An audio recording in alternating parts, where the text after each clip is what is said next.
জলবায়ু পরিবর্তন শুধু বিজ্ঞানের টপিক নেই, এটি এখন আমাদের বর্তমানে জীবনে একটি সমস্যা হয়ে দাঁড়িয়েছে।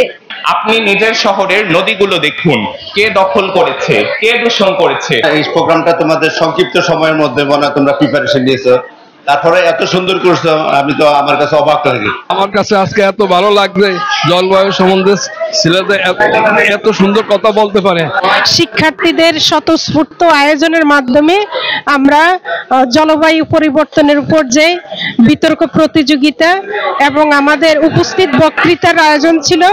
সুপ্রিয় দর্শক, আপনাদেরকে স্বাগত জানাচ্ছি রাজধানীর কদমতলীর জনতাবাগ উচ্চ বিদ্যালয়ে। আজকে জনতাবাগ উচ্চ বিদ্যালয়ে গণপ্রজাতন্ত্রী বাংলাদেশ সরকার শিক্ষা মন্ত্রণালয়, মাধ্যমিক ও উচ্চ শিক্ষা বিভাগ, মাধ্যমিক ও উচ্চ শিক্ষা অধিদপ্তর, learning acceleration in secondary education less project কর্তৃক আজকে মাধ্যমিক পর্যায়ের শিক্ষা প্রতিষ্ঠান সমূহে জলবায়ু সচেতনতা উপলক্ষে জনতাবাগ উচ্চ বিদ্যালয়ে বিতর্ক প্রতিযোগিতা এবং উপস্থিত বক্তৃতার আয়োজন করেছে। আমরা জলবায়ু সচেতনতা নিয়ে দেওয়ালিকা এঁকেছি। জলবায়ু পরিবর্তনের জন্য যে সব ইফেক্ট গুলো পড়ে ওগুলো সব তুলে ধরা হয়েছে। এটা আমরা একটা দেয়ালিকা আঁকাইছি। গাছ লাগাই, পরিবেশ বাঁচাই, সবুজ গাছ লাগাই, বাঁচাও প্রাণ বাঁচাও ঠাই, দোয়া দুলু বন্ধ করো, পরিবেশটা নির্মল করো।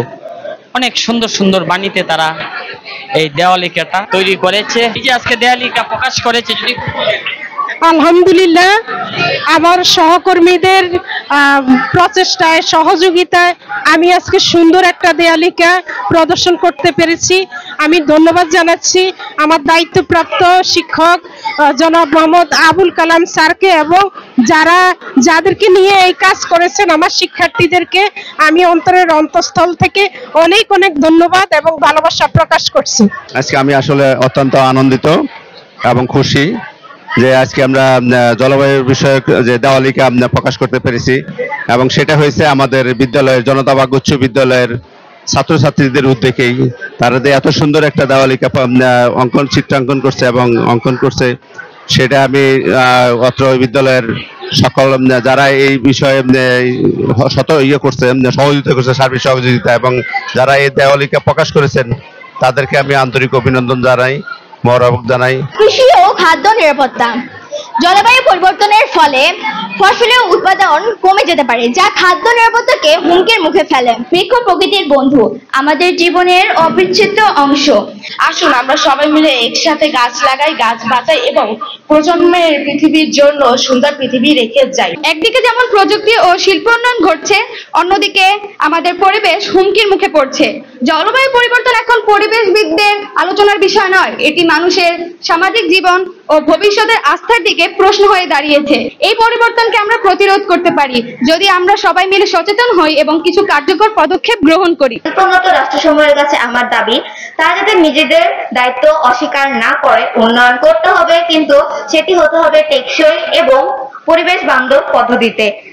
জলবায়ু পরিবর্তন শুধু বিজ্ঞানের টপিক নেই, এটি এখন আমাদের বর্তমানে জীবনে একটি সমস্যা হয়ে দাঁড়িয়েছে। আমাদের উচিত এ নিয়ে কিছু করা। যদি আমরা আগামী দিনে বাংলাদেশে এ নিয়ে কিছু না করি, তাহলে এটি শুধু আমাদের ইতিহাস বইয়ে থাকবে, বাস্তবে নয়। তাই বলি বন্ধুরা, জলবায়ু বাঁচাও, বাংলাদেশ বাঁচাও। শুধু ধরিত্রী চাই, তাপমাত্রা কমে।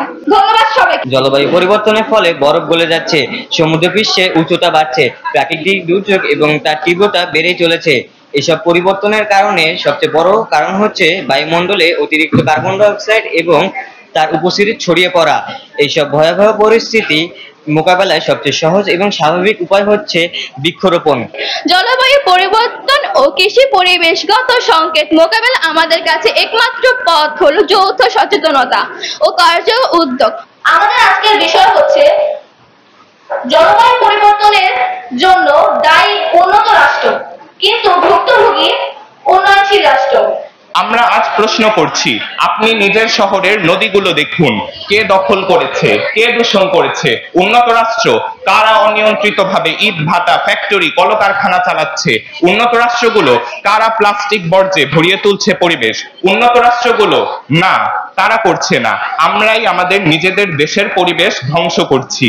তাহলে নিজ দায়িত্ব এড়িয়ে শুধু উন্নত দেশকে দোষারোপ করা কি আদৌ ন্যায়সঙ্গত?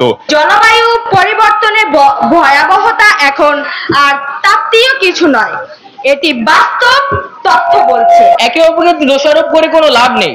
জলবায়ু পরিবর্তনের এই সংকট থেকে মুক্তি পেতে হলে সকল দেশের সমন্বিত ও বাস্তবমুখী উদ্যোগই একমাত্র পথ। এই দেশ আমাদের সবার, এই পৃথিবীও আমাদের সবার, এর দায় আমাদের সবারই নিতে হবে।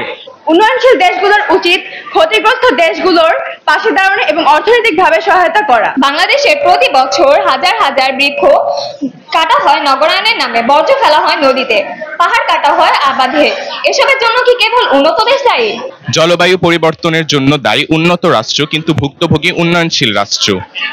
হ্যাঁ, এর বিপক্ষে ছিলাম। এই প্রোগ্রামটা তোমাদের সংক্ষিপ্ত সময়ের মধ্যে মনে হয় তোমরা প্রিপারেশন নিয়েছো, তারপরে এত সুন্দর করছো, আমি তো আমার কাছে অবাক লাগে। তো ইনশাল্লাহ তোমরা সামনের দিকে আরো ভালো বক্তব্য রাখবা সুন্দর করে। তারপরে আজকে যেটা রাখছো, আমি আমার পক্ষ থেকে তোমাদের সব যারা বক্তব্য রাখছো তাদেরকে আন্তরিক অভিনন্দন। তো আজকের বিতর্ক অনুষ্ঠানের দুইটা দল, একটা ছিল পক্ষ আর একটা ছিল বিপক্ষ। তো আমাদের আজকের অনুষ্ঠানের বিজয় হয়েছে বিপক্ষ দল বিজয় হয়েছে। তার মধ্যে সর্বোচ্চ হয়েছে ইউসুফ। আমার অনেক ভালো লাগছে যে আমি চিত্রাঙ্কন প্রতিযোগিতায় প্রথম হয়েছি। আলহামদুলিল্লাহ ভালো লাগতেছে। আশা করি ইনশাআল্লাহ পরবর্তীতে আরো ভালো করার চেষ্টা করব। খুবই ভালো লাগছে। ইনশাল্লাহ আগামীতে আমরা এই জাতীয়ভাবে আমাদের স্কুলকে উপস্থাপন করতে সক্ষম হব, এটাই আশা। সবাই দোয়া করবে। আমার কাছে আজকে এত ভালো লাগছে, জলবায়ু সম্বন্ধে ছেলেদের এত সুন্দর কথা বলতে পারে।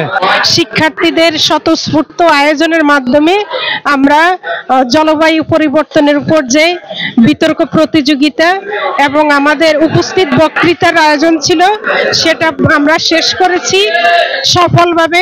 ধন্যবাদ সবাইকে, সকল শিক্ষক, আমার সহকর্মী, আমার অভিভাবক সদস্য, আমার বিদ্যালয়ের সম্মানিত সভাপতি সাহেব মোহাম্মদ নুরুল ইসলাম সাহেব, ওনাদের এই ব্যস্ততার মাঝেও আমাকে যে স্কুলের শিক্ষার্থীদের জন্য সময় দিয়েছেন, সবাইকে ধন্যবাদ, সবাইকে আন্তরিক শুভেচ্ছা এবং অভিনন্দন।